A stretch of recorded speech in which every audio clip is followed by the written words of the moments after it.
그때에 천국은 마치 등을 들고 신랑을 맞으러 나간 10처녀와 같다 하리니 그 중에 5은 미련하고 5은 슬기 있는 자라.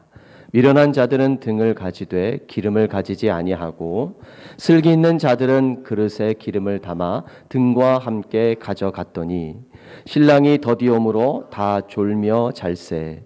밤중에 소리가 나되 보라 신랑이로다 맞으러 나오라 하매 이에 그 처녀들이 다 일어나 등을 준비할세. 미련한 자들이 슬기 있는 자들에게 이르되 우리 등불이 꺼져가니 너의 기름을 좀 나눠달라 하거늘 슬기 있는 자들이 대답하여 이르되 우리와 너희가 쓰기에 다 부족할까 하노니 차라리 파는 자들에게 가서 너의 쓸 것을 사라 하니 그들이 사러 간 사이에 신랑이 오므로 준비하였던 자들은 함께 혼인잔치에 들어가고 문은 닫힌지라. 그 후에 남은 처녀들이 와서 이르되 주여 주여 우리에게 열어 주소서. 대답하여 이르되 진실로 너희에게 이르노니 내가 너희를 알지 못하노라 하였느니라. 그런즉 깨어 있으라. 너희는 그 날과 그 때를 알지 못하느니라. 아멘. 할렐루야. 하나님의 은혜가 우리 성도님들에게 이 시간 임하기를 간절히 축원합니다. 우리 서로 사랑의 인사 나눕시다. 주님의 이름으로 사랑합니다. 주님의 이름으로 축복합니다. 항상 건강하십시오. 예, 그 찬송 중에 그 몇 장이더라? 521장 찬송을 보면은 3절을 보면은 구원의 문 열렸으니 주의 공로 힘입어 주저 말고 들어가서 생명길로 갑시다. 구원의 문 닫힌 후에 들어가고 싶으나 한 번 닫힌 구원의 문 또 열려지지 않으리. 가사가 3절 가사가 이거예요. 한 번 닫힌 구원의 문 열려집니까? 안 열려진다. 예, 이거 아주 단순한 진리이지만 우리가 절대로 잊어버려서는 안 될 진리입니다. 한 번 닫힌 문은 열려지지 않습니다. 지금은 그런데 열려 있습니까? 닫혀 있습니까? 지금은 열려 있어요. 지금은 열려 있어요. 구원의 문이 활짝 열려져 있습니다. 그래서 지금은 누구든지 생명길로 들어갈 수 있는 은혜의 때인 줄 믿습니다. 그러나 찬양의 가사처럼 구원의 문이 닫힐 때가 올 거예요. 그때는 닫힌 후에는 절대로 열려지지 않는다. 이것을 우리는 절대로 잊지 않고 신앙생활할 수 있게 되길 간절히 소망합니다. 오늘 이 10명의 처녀, 10처녀 말씀을 함께 읽었는데 신랑을 기다리고 있죠. 10처녀가 신부예요. 10명의 처녀가 신랑을 기다리는데 신랑이 올 때까지 등불을 켜놓고 기다리다가 신랑이 도착하면 혼인잔치에 들어가야 합니다. 그런데 10처녀 중에 오늘 말씀해 보니까 미련한 자들이 있고 5은 미련하고 5은 슬기로운 자다. 이렇게 성경이 이야기합니다. 자, 미련한 자들 그리고 슬기로운 자들 5명 이렇게 구분했는데 미련한 처녀들과 슬기로운 처녀들의 차이점이 뭘까? 말씀에 보면 미련한 자들은 등은 있으나 3절에 보니까 등은 있으나 기름은 없었다 이렇게 되어 있어요. 슬기로운 자들은 등과 기름을 모두 가지고 있었다. 4절에 이렇게 얘기합니다. 차이점이에요.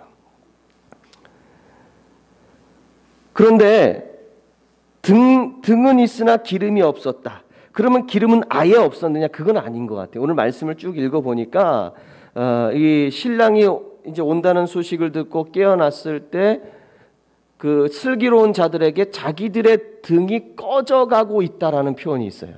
그러니까 등에 기름은 있어. 그런데 여분의 기름이 없었다는 거죠. 여분의 기름이.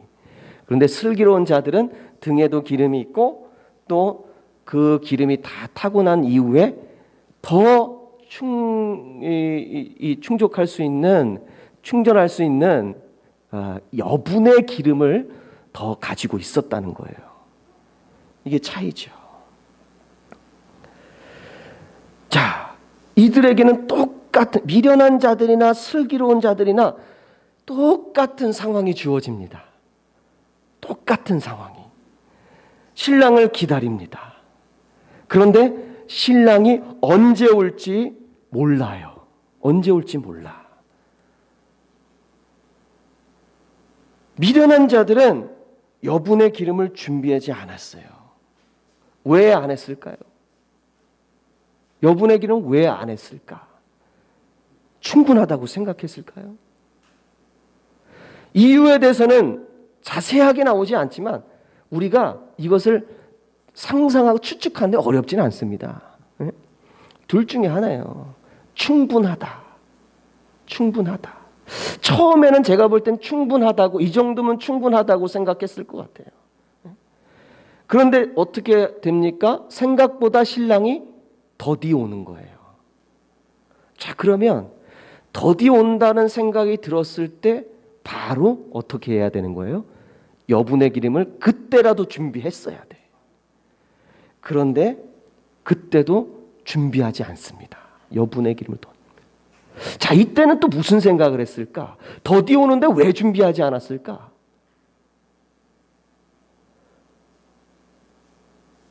한참 후에 올래나 보다. 예? 그러니까 조금 쉬었다가 좀만 더 있다가 준비해도 충분하겠지. 그렇게 생각이 바뀌었을 가능성이 굉장히 높습니다. 예? 늦을 것 같으니까, 많이 늦을 것 같으니까 좀 자다가 기름이 부족할 것 같으면 그때 준비하자. 그래서 어쨌든 처음과 동일하게 기름을 준비할 필요성을 그렇게 못 느끼는 거예요. 그런데 슬기로운 자들은 어떻습니까? 처음부터 기름을 충분하게 준비합니다. 왜? 언제 올지 모르니까. 자, 이거 보세요. 똑같은 상황인데 생각하는 게 이렇게 달라요. 똑같은 상황이 주어졌는데 슬기로운 자들의 생각과 미련한 자들의 생각이, 이 상황을 해석하는 생각들이 이렇게 달라요.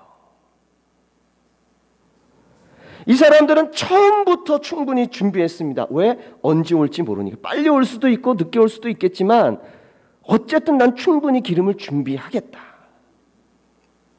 혹시 나중에 기름이 모자랄 것 같으면 그 즉시로 또 어디 가서든지 또 기름을 또 준비했을 거예요. 이 슬기로운 사람들은.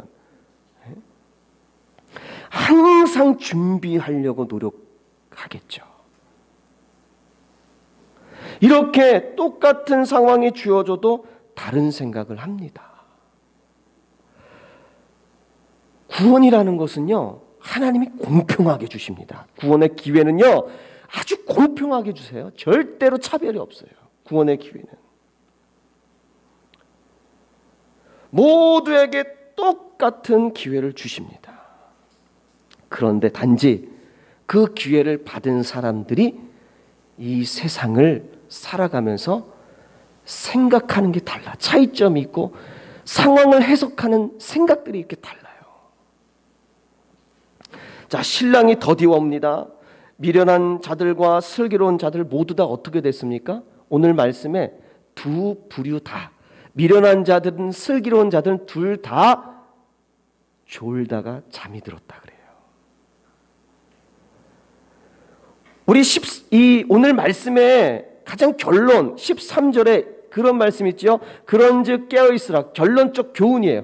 그런즉 깨어있으라. 이렇게 돼 있어요. 깨어있으라.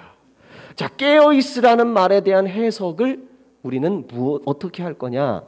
예? 오늘 말씀에 보면은 슬기로운 자들이든지 미련한 자들이 신랑이 더디 오니까 졸다가 잠들었어요. 그러니까 깨어 있으라는 말이 잠을 자지 말라는 말로 이해하면 상당히 곤란합니다. 잠은 되게 중요해요. 굉장히 중요한 겁니다.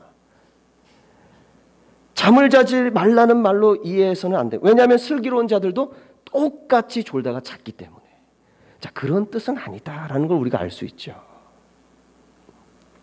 모두 잠이 들었지만요. 그런데 같은 잠은 아니에요. 모두 잠이 든 같은 잠은 아니에요. 신랑이 더디 오는 상황에서 미련한 자들에게는 그 잠이 독이 됩니다. 이 미련한 자들의 이 잠은 독이 돼요. 그러나 슬기로운 자들의 잠은, 이 슬기로운 처녀들의 잠은 꿀잠이죠. 꿀잠. 안식이죠. 안식. 내일이나 다음에 하면 되지라고 생각하는 사람의 잠과 언제나 미리미리 준비해 놓는 사람들의 잠이 어떻게 같을 수가 있겠어요? 같을 수가 없어요. 시편 127편 2절에 보면은 여호와께서 그의 사랑하시는 자들에게 잠을 주시는도다라는 말씀이 있어요. 당신이 여호와께서 하나님께서 사랑하시는 사람들한테 꿀잠 주신대요. 안식을 주신대요. 자, 예수님께서요 제자들과 함께 갈릴리 호수를 배를 타고 지나갈 때가 있었어요. 그때 갑자기 막 큰 풍랑이 들이닥치는데 배가 파선할 것 같아. 뒤집어질 것 같아요. 갈릴리 호수가 얼마나 큰지 우리는 여기 대전에 대청호 있죠. 대청호. 그것도 크잖아요. 그거 저리 가랍니다. 여기서 저 끝이 안 보여. 바다 같아, 바다. 그래서 갈릴리 호수를 호수라고 부르기도 하고 끝이 안 보이니까 바다라고 부르기도 해요. 근데 호수예요, 호수. 어마어마하게 커요. 그런데 그 호수를 지날 때 큰 풍랑을 만나게 돼 배가 뒤집어질 것만 같아요. 제자들이 두려웠어요. 어우, 죽는 거 아니야? 두려워서 떨고 있었어요. 그런데 그 사이에서 예수님은 글쎄 아주 태평하게 고물을 베개 삼아서 주무시고 계신 거예요. 태평하게. 이것이 바로 예수님께서 사랑하시는 자에게 주시는 안식의 잠인 줄 믿습니다. 예수님은 준비가 되어 있어요. 이런 상황에 대처할 준비가 되어 있고 그 믿음이 있습니다. 제자들은 이런 상황에 대비할 수 있는 믿음을 준비하지 못했어요.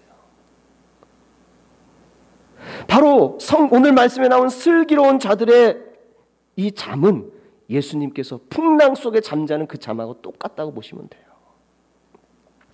반면에 미련한 자들의 잠은 어떤 잠입니까? 잠언 6장 9절 11절에 보면은 게으른 자여 내가 어느 때까지 누워 있겠느냐, 내가 어느 때에 잠에 깨어 일어나겠느냐, 좀 더 자자, 좀 더 졸자, 손을 모으고 좀 더 누워 있자 하면 내 빈궁이 강도같이 오며 내 곰핍이 군사같이 이르리라. 미련한 자들의 잠이 바로 이런 잠이에요. 네? 우리는 지금 하나님께서 주시는 그런 잠을 자고 있을까요? 아니면 미련한 자들과 같이 독이 되는 잠을 자고 있을까요? 신랑이 오는 때를 아무도 알지 못했어요. 신랑이 온다는 소식도 이 미련한 자든 슬기로운 자들 간에 똑같이 소식이 전해집니다. 언제 올지 모르는데 그런데 공평하게 그 소식이 전해져요. 일부러 슬기로운 자들이 참 착하니까 슬기로운 자들한테만 혜택을 줘서 그들만 듣게 해줘야지 하면서 그렇게 올 수도 있잖아요. 우리 사람은요 그렇게 잘 합니다. 그런데 하나님은 공평하게 슬기로운 자들이든 미련한 자들이든지 간에 신랑이 온다는 소식, 그것을 공평하게 듣게 해요. 공평하게. 몰래 슬기로운 자들에게만 주는 혜택이 아닙니다. 공평하게 전해집니다. 모두에게 항상 주님은 기회를 공평하게 주십니다.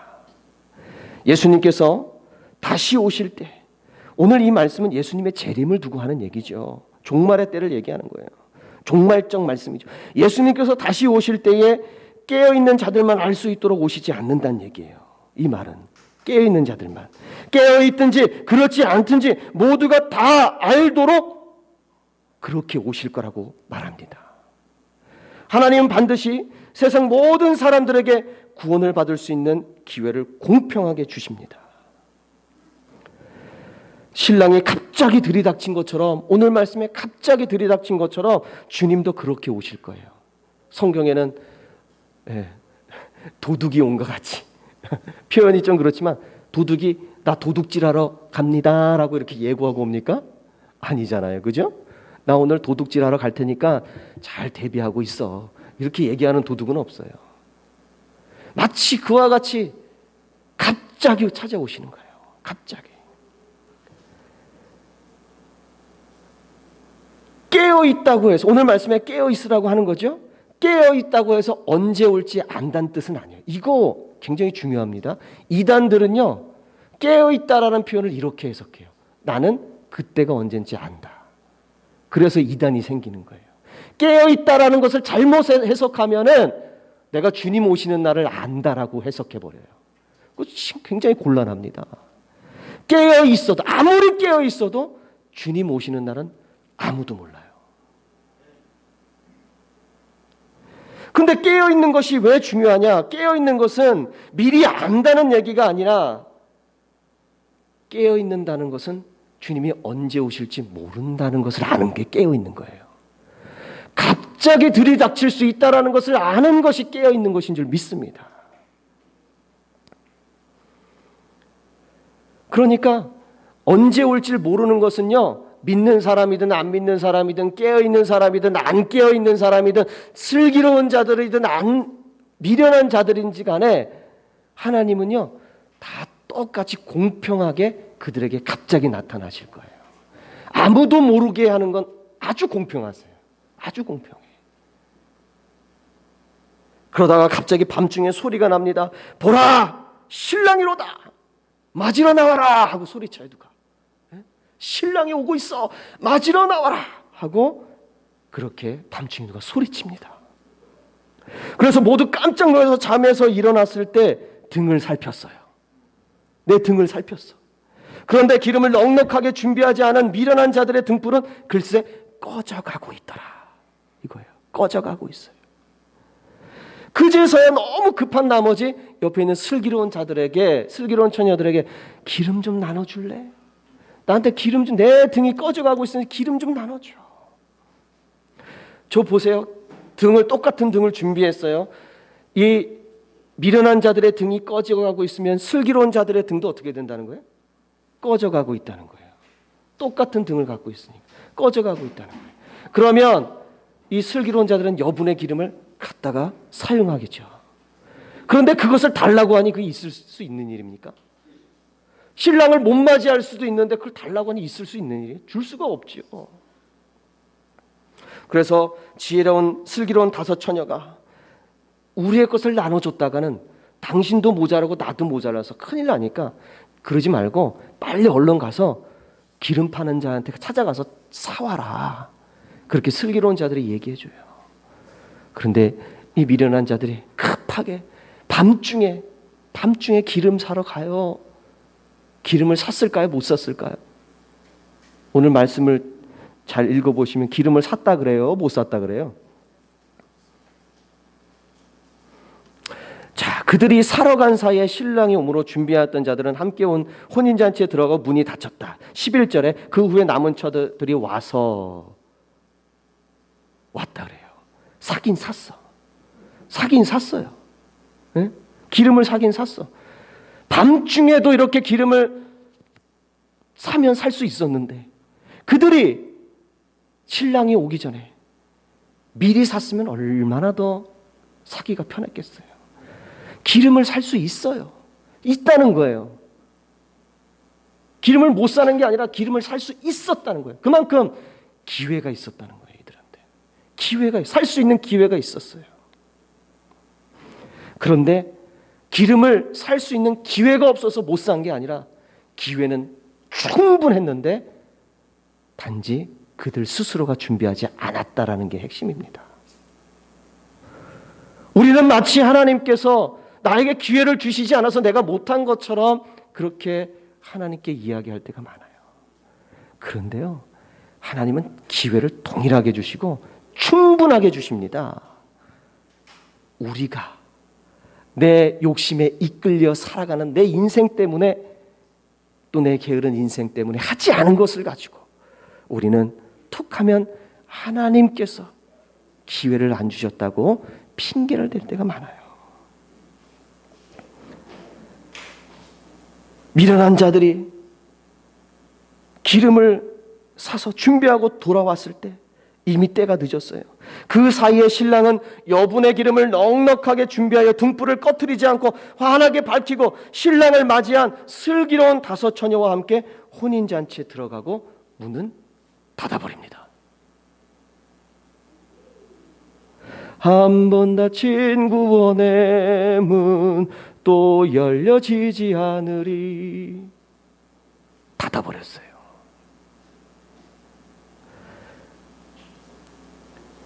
미련한 자들이 한밤중이라도 기름을 살 수 있었는데 조금만 미리 일어나서 준비했다면 혼인잔치에 같이 들어갈 수 있었을 거 아니겠어요?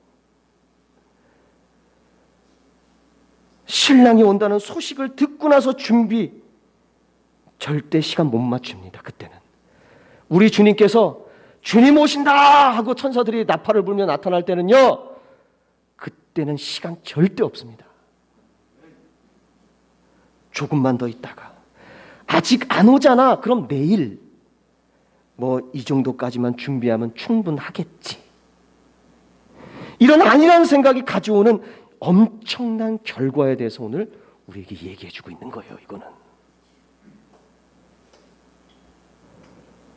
문이 닫힌 후에는 절대로 기회가 오지 않습니다. 미련한 다섯 처녀는 굳게 닫힌 혼인잔치 문 앞에서 어떻게 합니까? 열어달라고 소리칩니다. 주여, 주여, 우리에게 열어주소서. 소리칩니다. 어떻게 했겠어요? 소리만 쳤겠어요? 문고리를 잡고 흔들고 막 두들기고 울부짖으면서 했겠죠. 얼마나 간절하게 들어가고 싶어서 간절하게 두드렸는지 모를 겁니다. 아마. 예? 문고리가 있었으면 문고리 빠졌을 거예요. 예? 그렇게 간절하게 열어달라고. 주여, 주여. 우리가 잘못했을 때 회개하면 우리 주님 언제나 용서해 주십니다. 기다려 주시고 항상 자비로우시고 긍휼을 많이 베풀어 주시고, 우리는 다 그런 주님 만나요. 그런데 이번에도 그럴 것 같겠지만 이제는 닫힌 문이 열려지지 않습니다. 그 닫힌 문 앞에서 간절하게 두들기고 문고리를 잡고 흔들고 소리질러도 열려지지 않습니다. 이 간절함이, 그렇게 그 문 앞에서 외쳤던 그 간절함이 신랑이 오기 전에 있었으면 얼마나 좋아요. 신랑이 오기 전에 있었으면 얼마나 좋아요. 때로는 아이들을 양육하고 훈계할 때 보면은 혼날 때 후회하는 경우가 많아요. 혼날 때. 혼나기 전에 그러면 안 된다, 그러지 말아라, 그건 나쁜 거야, 가르치고 자비롭고 어디와 긍휼로 가르칠 때는 잘 모르다가 키워코 혼나고 나서야 눈물을 흘리며 후회할 때가 있어요. 다 그런 모습이죠. 분명히 합시다. 하나님의 자비로우신 은혜는요, 반드시 정해진 기간이 있어요. 종말이 오기까지만입니다. 주님이 재림하시기 전까지입니다. 우리는 단지 지금 그 기간 안에 살고 있을 뿐이에요. 그 기간이 정해져 있다는 것과 그 기간의 끝이 언제 오는지 모른다는 것을 알고 있는 것이, 깨어 있는 것인 줄 믿습니다. 그래서 절대로 하루하루를 미련한 자들과 같이 생활하지 않아야 한다는 것, 그거를 알아야 돼요. 그게 깨어 있는 거예요. 주님께서 말씀하시기를 이렇게 말씀하십니다. 나더러 주여 주여 하는 자마다 다 천국에 들어갈 것이 아니다. 딱 미련한 5처녀를 두고 얘기하는 거죠. 주여 주여 하는 자가 다 들어가는 게 아니에요. 늦으면 주여도 소용없어요. 나더러 주여 주여 하는 자마다 다 천국에 들어갈 것이 아니요 다만 하늘에 계신 내 아버지의 뜻대로 행하는 자라야 들어가리라. 슬기로운 자들은 하나님의 뜻대로 했어요. 미리 깨어서 준비하는 하나님의 뜻대로 했어요. 주여 주여 외치지만 들어갈 수 없는 이유는 뭡니까? 아버지의 뜻대로 살지 않았기 때문에. 우리는 혼인잔치의 문 안쪽에 있어야지 문 밖에 있으면 안 돼요. 아버지의 뜻대로 깨어 있어야 합니다. 데살로니가전서 5장 16절 18절에 우리가 다 아는 말씀입니다. 항상 기뻐하라. 쉬지 말고 아시죠? 쉬지 말고 기도하라. 범사에 감사하라. 항상 쉬지 말고 범사에, 이게 무슨 뜻 같으세요? 깨어 있으란 뜻이에요. 깨어 있으란 뜻. 항상 하라. 쉬지 말고 하라. 범사에 하라. 깨어 있으란 말이에요. 이것이 그리스도 예수 안에서 너희를 향하신 하나님의 뜻이니라. 데살로니가전서 5장 18절. 결론. 아버지의 뜻이다. 깨어 있는 것이. 항상 쉬지 말고 범사에. 세상 마지막 날에 대한 말씀이 24장에, 오늘 우리가 읽은 25장이죠. 24장에 더 구체적으로 나옵니다. 거기서 세상 마지막 날을 가르치시면서 노아의 때를 본받으라 그래요. 노아의 때. 노아의 방주를 읽고 우리는 깨달아야 됩니다. 방주가 완성되고 문이 닫힌 후에 들어간 사람이 있어요? 없어요? 없어요. 그거 보고 깨달으래요. 문 닫힌 후에는 방주에 들어갈 수가 없어요. 여러분, 방주가 얼마나 오랫동안 졌는지 아세요? 1, 20년이 아니에요. 100단입니다. 그걸 지은 연수가. 그런데 그 오랜 세월 동안 사람들이 그것을 보면서, 방주를 만드는 것을 보면서도 아무도 회개하지 않고 방주에 대한 믿음이 없었어요. 조금도 회개하지 않고 오랜 시간 동안 아무도 회개하지 않아요. 24장에 그때의 사람들을 두고 이렇게 얘기합니다. 기회가 많았으나 그 기회를 살리지 못했고 그저 사람들은 먹고 마시고 장가들고 시집가며 그렇게 보냈다. 세상을 벗삼아 보냈어요. 그거 세상 사람들이 보기에 그 그냥 평범한 거 아닙니까? 그런데 주님의 날이 가까울 때 그렇게 살다가는 큰일 난다는 거예요.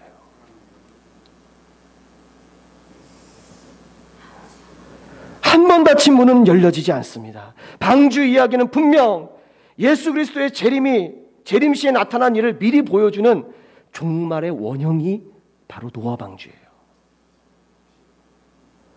처음부터 믿지도 않고 안 믿은 상태로, 처음부터 안 믿은 상태로 종말 때까지 쭉 가는 그런 상태에 있는 사람들은 멸망당하겠죠. 그것도 안타까운 일이에요. 너무 안타까워요. 기회가 줬는데 처음부터 믿지 않은 종말의 때까지 그렇게 갑니다. 안타까운. 그런데 그것보다 더 안타까운 것이 무엇인지 아십니까? 믿었던 자들의 멸망입니다. 오늘 말씀의 슬기로운 5과 미련한 5은 모두 누구를 기다려요? 신랑을 기다려요. 신랑은 성경에서 예수 그리스도를 상징합니다. 미련한 사람들, 슬기로운 사람 다 신랑을 기다렸다는 것은 바로 이들이 믿는 자들이라는 거예요. 전부 다. 미련한 자들까지 메시아, 신랑, 재림을 기다렸던 사람들입니다. 그러나 10명 중에 5명만 혼인잔치에 들어갑니다. 여러분은 신랑을 기다려던 이 미련한 5이 불신자들이라고 생각하십니까? 그렇다면 그들은 애초에 신랑도 기다리지 않았을 거예요. 그 기다림에 참여하지 않았을 겁니다. 주님께서 마태복음 24장 13절에 이렇게 말씀하십니다. 끝까지 견디는 자는 구원을 받으리라. 끝까지 견디는 자는 구원을 받으리라. 믿음을 끝까지 포기하지 않는 자들이 구원을 받는다. 믿음이 구원받는 건 확실해요. 그 진리는 변하지 않아요. 그러나 그 믿음을 끝까지 포기하지 않는 자들이 구원을 받는다는 거예요. 마태복음 24장 24절에 세상 마지막 날에는 거짓 그리스도와 거짓 선지자들이 택하신 자들도 미혹할 것이다. 이렇게 얘기했어요. 택한 자들도 미혹할 것이다. 사도 바울도요, 이것 때문에 그가 이렇게 고백합니다. 고린도전서 9장 27절에 내가 내 몸을 쳐 복종하게 함은 내가 남에게 전파한 후에 자신이 도리어 버림을 당할까 두려워합니다. 아니, 사도 바울이 자기가 버림받을까 봐 두려워했대요. 남은 구원해놓고 남에게는 복음을 전해서 구원해놓고 자기는 버림받을까 두렵다. 그래서 나를 날마다 복종시킨다. 그는 사도였으나 세상 마지막 날에 버림받지 않기 위해 사는 날 동안 하루하루를 깨어있기 위해서 부단히 노력한 사람입니다. 그래서 그는 빌립보에서 고백하기를 구원에 대해서 이렇게 얘기합니다. 자신의 구원에 대해서, 구원받는 것에서 이렇게 고백을 해요. 내가 이미 얻었다 함도 아니요 온전히 이루었다 함도 아니라 오직 내가 그리스도 예수께 잡힌 바 된 그것을 잡으려고 달려가노라. 사도 바울은 교만하게 난 구원받았으니까 안전해. 어떻게 보면 좋은 믿음 같기도 해요. 그러나 사도 바울은 절대 그렇게 얘기 안 해요. 이미 얻었다고 말하지 않아요. 구원을. 그리고 온전히 이루었다라고도 말하지 않겠대요. 단지 예수 그리스도께서 나를 잡으셨어요. 자, 난 널 구원하기 원해. 잡으셨어요. 그러면 또 어떻게 해야 돼요? 나도 그것을 예수님의 계획을 놓치지 않기 위해서 나도 끝까지 달려가야 돼요. 그렇게 고백합니다. 혼인잔치에 들어갈 때까지 깨어있겠다는 얘기죠. 사도 바울은 자신의 구원받음에 있어서 절대로 교만하게 자만하게 생각하지 않습니다. 혼인잔치 문 안에 들어갈 때까지 절대로 등불을 꺼뜨리지 않겠다는 의지입니다. 출애굽기를 통해서 배우십시오. 하나님의 백성 이스라엘이, 하나님의 백성인 이스라엘이 애굽을 탈출했으나 가나안에 들어간 사람들은요, 1세대는 갈렙과 여호수아 외에는 아무도 들어가지 못했습니다. 그 자녀들과 그 3세대만 들어갔어요. 출애굽기 이야기는 예수 그리스도의 재림의 날을 종말을 상징하는 이야기예요. 출애굽기 이야기가 애굽을 탈출해서 가나안까지 가는 여정. 그런데 안타깝게도 출애굽시킨 그 백성들은 들어가지 못했다는 사실입니다. 사랑하는 성도 여러분, 우리는 깨어있기 위해서 오늘 말씀을 통해 겸손하게 그런 마음가짐으로 우리 스스로에게 질문을 해야 돼요. 나에게 질문해야 돼. 무슨 질문을 하느냐? 나는 과연 혼인잔치의 문 안에 있을 사람인가? 문 밖에 있을 사람인가? 내 믿음을 의심하려는 말이 아닙니다. 내가 내 믿음을 끝까지 지켜서 나는 문 안에 들어갈 사람인가? 문 밖에 있을 사람인가? 오늘 내 모습을 평가해 보라는 거예요. 스스로가 평가하는 거예요. 믿음은요, 다른 사람이 평가할 수가 없어요. 주님 외에는 사람의 중심을 볼 수 있는 사람이 없습니다. 남의 믿음을 가지고 왈가왈가 할 수가 없어요. 나 스스로 평가해야 돼요. 그래서 내가 지금 주님이 오신다면 나는 문 안에 있을 사람인가, 문 밖에 있을 사람인가? 지금 주님이 오신다면 나는 어디에 서 있게 될까? 스스로에게 질문합니다. 이 질문이 여러분들의 사는 평생에 사라지지 않게 하십시오. 그러면 그때마다 경각심이 생기고 사도 바울처럼요, 나 자신을 복종시키게 되고 내가 온전히 이루었다 함도 아니요, 끝까지 그저 주님께 붙잡힌 이 모습 그대로 달려갈 뿐이다 라고 이런 고백이 날마다 나올 수밖에 없을 거예요. 그러면 곧 깨어있는 자, 슬기로운 자가 되는 겁니다. 우리는 모두 언제든지 혼인잔치의 문 안에 거하는 사람이 되기를 간절히 소망합니다. 기도하시겠습니다. 참으로 좋으신 하나님 아버지, 하나님 은혜 감사합니다. 우리에게 믿음을 주셨습니다. 그러나 우리는 믿음을 지켜 끝까지 견디는 자가 되어야 될 줄 믿습니다. 세상은 믿는 자 한 사람이라도, 악한 영들은 믿는 자 한 사람을 더 믿지 못하게 만들려고 우는 사자와 같이 삼킬 자를 찾아다닙니다. 우리는 영적인 싸움에서 져서는 안 될 것입니다. 끝까지 믿음을 포기하지 않고 세상의 유혹에 넘어가서도 안 되고, 또 타락해서도 안 되고, 져서도 안 될 것입니다. 끝까지 견뎌서 우리 주님, 신랑이신 주님 오실 때 같이 혼인잔치에 들어가게 하여 주시옵소서. 그런 깨어있는 믿음으로 날마다 살아가게 하여 주시옵소서. 예수님의 이름으로 기도하옵나이다. 아멘.